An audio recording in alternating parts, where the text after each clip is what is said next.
5월 9일 방송되는 추정 60분 1410회 만들고 버린다 패션업계가 감춰온 옷값의 비밀 편에서는 다소 충격적인 의류 폐기물 문제를 다룬 옷값의 비밀에 대해 보도할 예정이라고 합니다.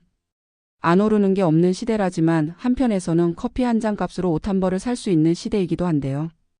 패스트 패션이라는 단어가 가리키듯 옷은 더 이상 오래 입는 물건이 아니게 되었습니다. 옷의 가격이 저렴해지면서 생산과 소비는 빨라지고 폐기는 더 빨라졌는데요. 그러나 싸게 만들어진 옷에는 우리가 모르는 비용이 숨어 있다고 합니다. 값싼 옷을 위해 희생된 것은 누구이며 우리가 쉽게 버린 옷은 어디로 향하는 걸까요? KBS 추적 60분이 패스트 패션의 이면과 의류 폐기물의 실태를 추적해 보았습니다. 제작진은 버려진 옷의 여정부터 따라가 봤습니다. 헌옷이 가장 먼저 모인 곳은 경기도 광주시의 한 중고의류 수출업체였는데요. 거의 새 옷이나 다름없는 헌옷이 무더기로 쌓여 있었습니다. 이곳에서 하루에 처리하는 헌옷 물량만 30톤이라는데요. 이 중 27톤은 해외로 수출된다고 합니다. 주요 수출국은 인도네시아, 캄보디아와 같은 동남아시아 국가입니다. 옷은 바다를 건너 캄보디아 프놈펜으로 향했습니다. 프놈펜의 한 시장에서는 한국에서 온 헌옷이 인기 상품으로 팔리고 있었는데요. 그러나 계절에 맞지 않는 옷은 공짜로 준다고 해도 아무도 가져가지 않았습니다. 우리는 헌옷이 재활용된다고 믿지만 사실 부유한 나라에서 덜 부유한 나라로 쓰레기를 옮기는 것에 불과합니다. 라고 재앙의 인류학 저자 로리 파슨스가 말했다고 하는데요. 많은 사람들은 의류 수거함에 넣은 옷이 재활용될 것이라고 생각하지만 정작 우리나라 의류 재활용 산업은 대부분 수출에 크게 의존하고 있다고 합니다.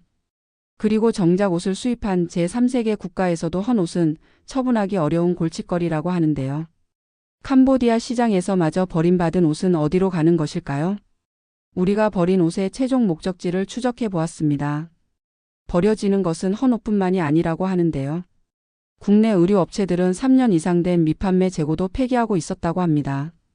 누구도 입지 않았고 기능상 아무 문제가 없는 새 옷을 신상품이 아니라는 이유만으로 불태우는 것이었는데요. 이에 제작진은 국내 7개 대형 의류 업체의 재고 폐기에 대한 공식 답변을 요청했다고 합니다. 대다수의 업체에서 재고를 폐기하는 것은 맞지만 정확한 폐기율 및 품목은 공개할 수 없다는 답이 돌아왔다고 하는데요. 현 의류업계 관계자에 의하면 의류산업은 마진율이 높은 산업이고 한 벌을 판매했을 때 수익이 두세 벌을 만들고 안 팔려서 폐기하는 것보다 수익이 높다고 합니다. 제작진이 만난 익명의 의류업계 관계자들은 의류산업을 폐기해도 마진이 남는 산업이라고 말했다는데요. 옷 가격이 어떻게 책정되기에 폐기를 해도 마진이 남는 것일까요? 새 옷을 무단으로 소각해도 법적 책임이 없는 이유는 무엇일까요? 매일 쏟아지는 신상품 뒤에는 최소한의 권리도 보장받지 못하는 제3세계 노동자들이 있다고 하는데요. 캄보디아 프놈펜의 한 한국 봉제 공장 이곳 노동자들의 월급은 약 44만 원이라고 합니다. 기숙사비와 식비를 제하면 실질 소득은 거의 없다는데요. 그나마 이들은 사정이 나은 편이라는데요. 2차 하청 공장의 노동자들은 최저임금도 받지 못하고 하루 11시간씩 재봉틀 앞에서 일을 한다고 합니다. 더 큰 문제는 캄보디아 2차 하청 공장에서 아동 노동이 확인되었다는 점입니다. 실제로 제작진 또한 하청 공장에서 16살 아동 노동자를 만날 수 있었는데요.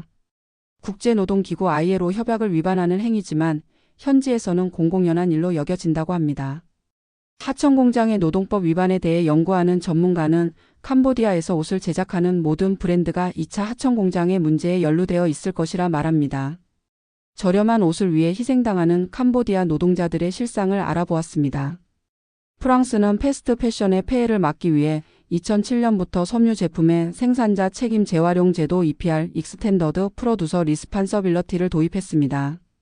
의류 기업이 낸 환경 분담금으로 폐의류의 분류, 수거, 폐기 비용을 부담하는 제도입니다.